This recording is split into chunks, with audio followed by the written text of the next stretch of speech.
मैं लोकेश एक ऐसी कहानी लेकर आया हूँ जिसका नाम है डूमा। कहते हैं कि इंसान के दिल में अगर प्यार हो तो किसी को भी अपना बनाया जा सकता है। ये कहानी भी कुछ ऐसी ही है। इस कहानी की शुरुआत में कुछ शेर चीता का पीछा करके उसे मार डालते हैं। इस चीता के कुछ बच्चे भी होते हैं जो अब अनाथ हो चुके हैं और इन्हीं बच्चों में से एक बच्चा जाल पार करके सड़क पर आ जाता है और तभी सामने से एक गाड़ी आती है। वो इस बच्चे को देख लेते हैं। इस गाड़ी में जैन नाम का एक बच्चा होता है और उसके साथ उसके पिता ये दोनों चीते के बच्चे को देख लेते हैं और उसे उठा लेते हैं।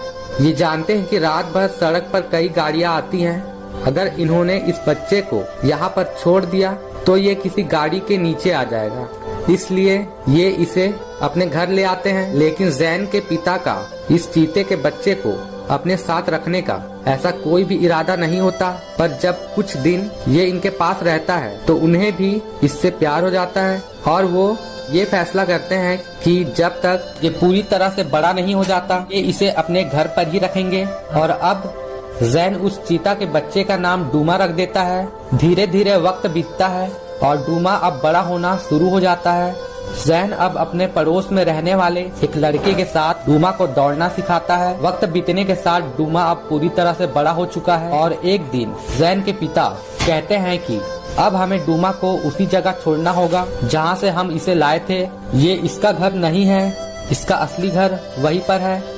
जैन अपने पिता से कहता है ये वाइल्ड नहीं बनना चाहता, ये हमारे साथ रहना चाहता है और वैसे भी अब चीता बहुत कम बचे हुए हैं। इसके पिता नक्शे पर कुछ जगहों में निशान लगाते हैं और वो कहते हैं कि इस जगह पर हमें डूमा मिला था और यहाँ पर आज भी बहुत सारे चीता हैं। ये जगह डूमा के लिए स्वर्ग की तरह है। अगर तुम चाहते हो कि डूमा अपनी असली जिंदगी जिए जिसके लिए वो पैदा हुआ है तो हमें इसे वहाँ छोड़ना होगा। जैन अपने पिता की बात समझ जाता है और वो इस बात के लिए एग्री हो जाता है। लेकिन इससे पहले ये डूमा को उस जगह लेकर जाते जैन के पिता की तबीयत खराब हो जाती है और उनकी मृत्यु हो जाती है। उनकी मृत्यु के बाद जैन की माँ कहती है कि इस जगह को हमें लीज पर देना होगा और यहाँ से हमें शहर शिफ्ट होना होगा जहाँ पर मैं जॉब करूँगी, क्योंकि इसके अलावा हमारे पास और कोई रास्ता नहीं है। हालांकि जैन ऐसा नहीं चाहता लेकिन उसकी माँ जो कह रही है ठीक कह रही है और अब जैन, उसकी माँ और डूमा ये तीनों के तीनों शहर में शिफ्ट हो जाते हैं। यहाँ पर जैन का स्कूल में एडमिशन करवाया जाता है और जब जैन की माँ जैन को स्कूल से लेने के लिए जाती है तो डूमा भी घर से निकलकर उनकी गाड़ी का पीछा करना शुरू कर देता है और वो भी स्कूल में पहुंच जाता है। जैन डूमा को देख लेता है लेकिन जैन का टीचर जैन को क्लास से बाहर नहीं जाने देता और अगले ही पल में बाहर में शोर मचना शुरू हो जाता है क्योंकि बच्चों ने इस चीता को यानी कि डूमा को देख लिया होता है। डूमा भी अब भागना शुरू कर देता है और जैन डूमा को ढूंढते ढूंढते वॉशरूम में पहुंच जाता है जहां पर कुछ बच्चे उसे परेशान करना शुरू कर देते हैं। यहाँ पर डूमा भी होता है और जैसे ही डूमा बाहर आता है बच्चे उससे डर जाते हैं। उनके हाथ में से वो पैसे भी गिर जाते हैं जो उन्होंने दूसरों से छीने थे। ये सारे पैसे जैन अपने पास रख लेता है और अब जैन और डूमा यहाँ से भागना शुरू कर देते हैं क्योंकि उनके पीछे सिक्योरिटी वाले होते हैं जो डूमा को पकड़ना चाहते हैं और ये भागते भागते शहर के बाहर पहुँच जाते हैं। अब जैन जानता है कि अगर वो डूमा को घर लेकर गया तो उसे पकड़ लिया जाएगा, इसलिए वो फैसला करता है कि जो उसके पिता ने और उसने डिसाइड किया था कि वो डूमा को उसी जगह छोड़कर आएंगे जहां पर वो मिला था, जो उसका असली घर है। वो अब खुद डूमा को उस जगह लेकर जाएगा। वो सीधा अपने पिता की मोटरसाइकिल लेकर डूमा को बैठाकर घर से निकल जाता है और गैराज में अपनी माँ के लिए चिट्ठी लिख कर जाता है कि मैं डूमा को छोड़कर वापस आ जाऊंगा। और अब ये दोनों के दोनों अपने एक ऐसे सफर में हैं जो बहुत मुश्किल है। काफी दूर जाने के बाद जैन मैप देखता है। ये वही मैप है जिसमें उसके पिता ने निशान लगाया था कि उन्हें डूमा को कहाँ छोड़ना है और वो देखता है कि उनका सफर अभी भी बहुत लंबा है। वो डूमा को अपनी बाइक पे बिठाकर यहाँ से और आगे निकल जाता है लेकिन कुछ आगे जाने के बाद उनकी गाड़ी का पेट्रोल पूरी तरह से खत्म हो जाता है। जैन अब अपनी बाइक को धक्का देते हुए यहाँ से आगे बढ़ता है ये पूरी तरह से एक बीहड़ है। दूर दूर तक उसे कुछ भी दिखाई नहीं देता, पर जब कुछ और आगे बढ़ते हैं तो उन्हें एक क्रैश्ड प्लेन दिखाई देता है और दोनों आसरा लेने के लिए वहाँ पर चले जाते हैं। इनके पास ना खाना है, ना पानी और ना इनकी गाड़ी में पेट्रोल।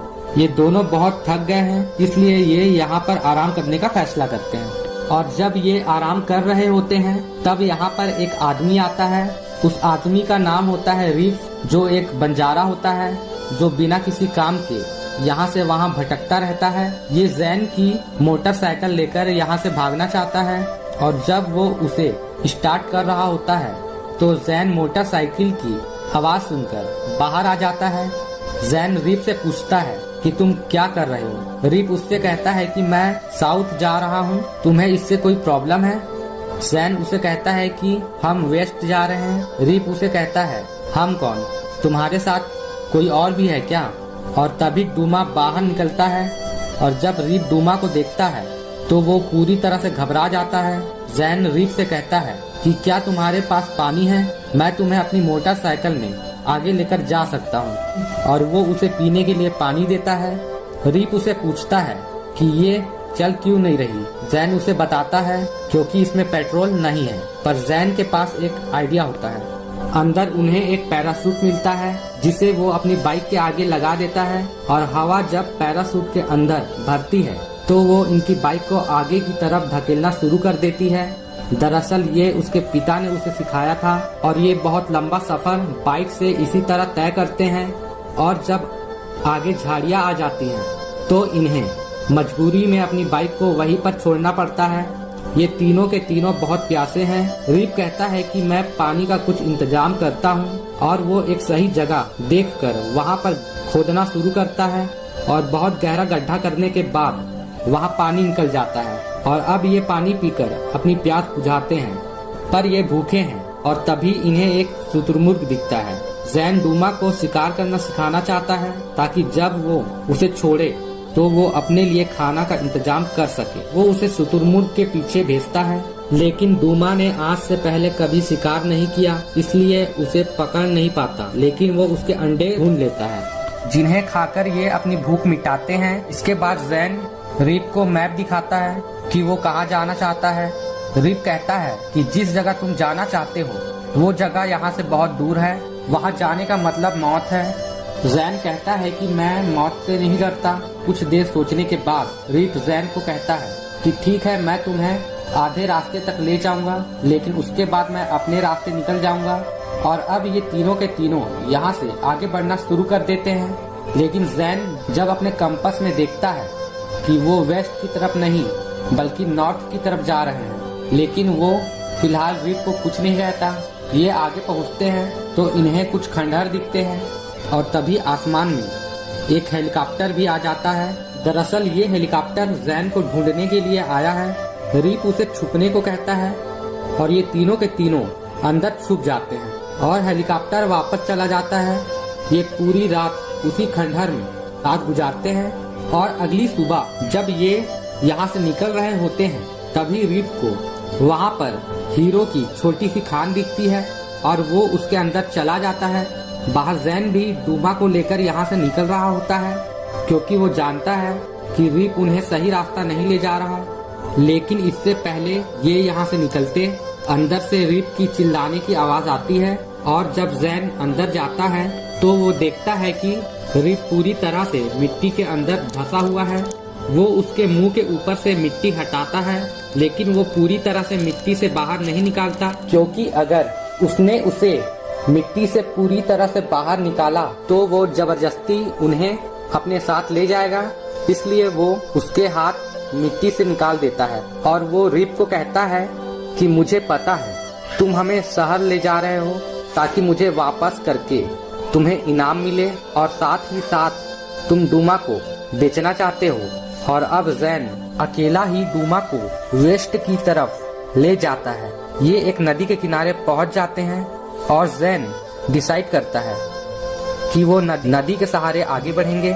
इसलिए वो लकड़ी का एक बेड़ा बनाता है और इस बेड़े पर दोनों के दोनों बैठ जाते हैं। पर वे जैसे ही लकड़ी के बेड़े पर पानी से बहते हुए आगे बढ़ते हैं तो ये पानी एक झरने में बदल जाता है और ये दोनों के दोनों गिर जाते हैं, लेकिन इन दोनों की जान बच जाती है और अब ये दोनों के दोनों जंगल में हैं।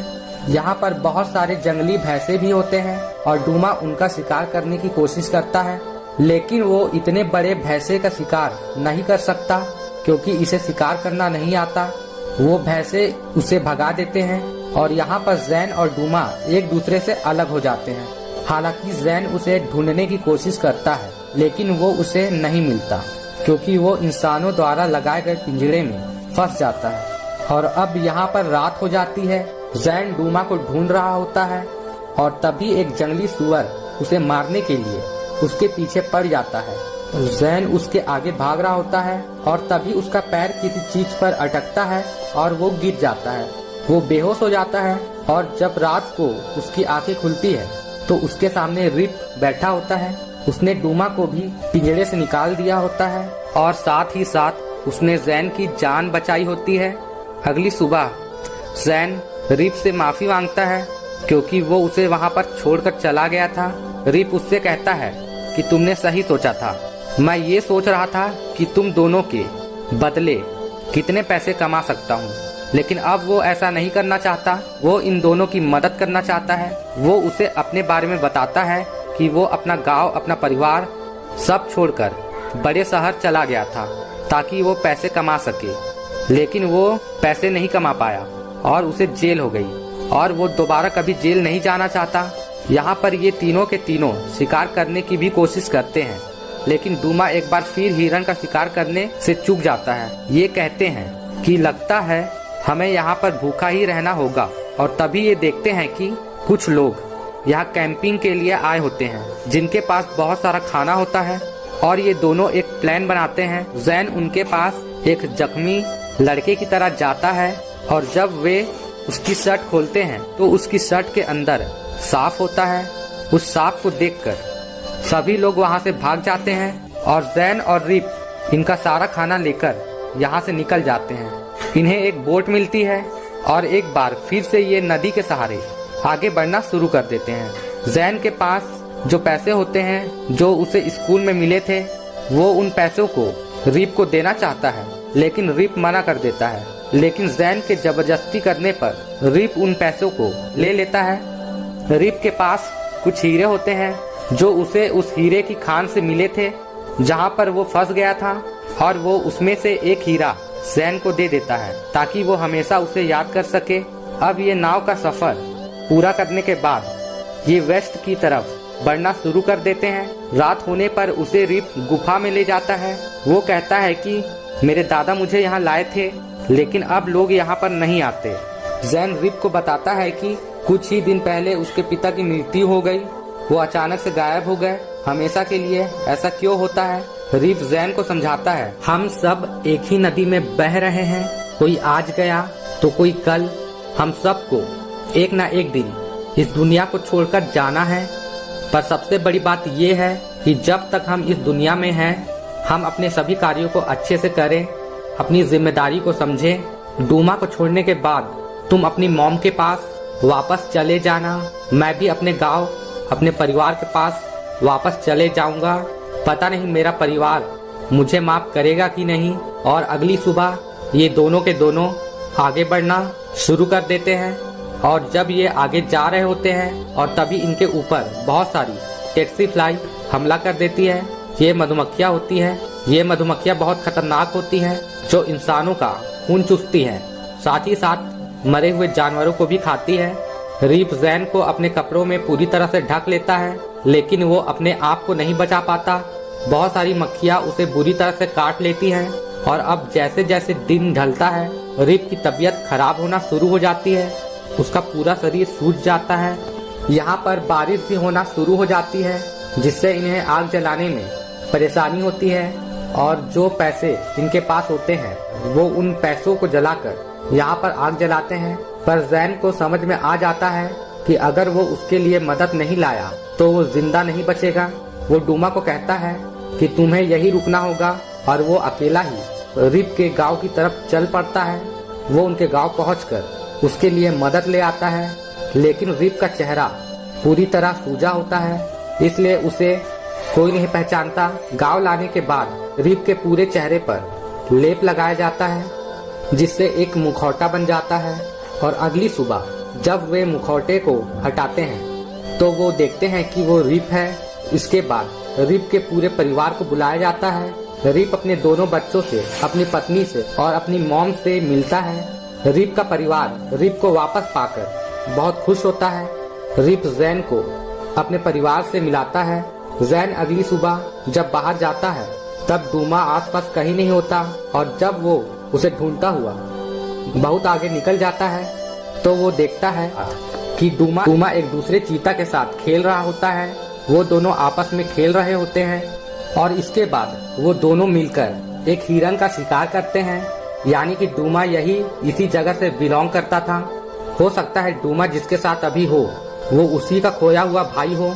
और अब जैन को अपने पिता की वो बात याद आती है जब उसके पिता ने उसे समझाया था कि डूमा जंगल से बिलोंग करता है, और अगर तुम चाहते हो कि डूमा अपनी असल जिंदगी जिए जिसके लिए वो पैदा हुआ है तो तुम्हें उसे उसकी जगह पर छोड़ना होगा।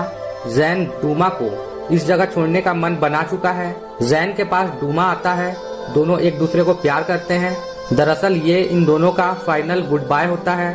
उसके बाद जैन रीप से मिलता है और रीप से मिलने के बाद वो सीधा अपनी मॉम के पास चला जाता है। जैन की मॉम जैन को वापस देखकर बहुत खुश होती है।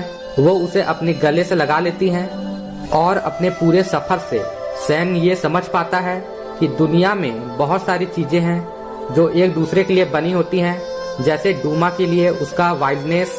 ये कहानी सिर्फ एक सफर के बारे में नहीं है, ये कहानी हमें बहुत कुछ सिखाती है। ये हमें सिखाती है कि हमें जिंदगी में अपनी जिम्मेदारी को समझना चाहिए। जैसे कि रीप के लिए जिम्मेदारी उसका परिवार, जैन के लिए डूमा को उसके घर तक पहुंचाना था। और इस सफर में वो ये समझ पाया है कि मौत सिर्फ एक वक्त है जो देर सवेरे हर किसी की जिंदगी में आता है। उसके लिए हमें दुखी या परेशान नहीं होना चाहिए, बल्कि अपनी जिम्मेदारियों को समझना चाहिए। इसके साथ साथ वो यह भी समझ पाया है कि हम भले ही किसी से कितना भी प्यार करें, लेकिन हर किसी की एक सही जगह होती है। जैसे डूमा की सही जगह जंगल थी, रीप की सही जगह उसका परिवार थी, और खुद उसकी सही जगह उसकी मॉम के साथ थी, जिसे उसकी सबसे ज्यादा जरूरत थी। और इसी के साथ कहानी खत्म हो जाती है।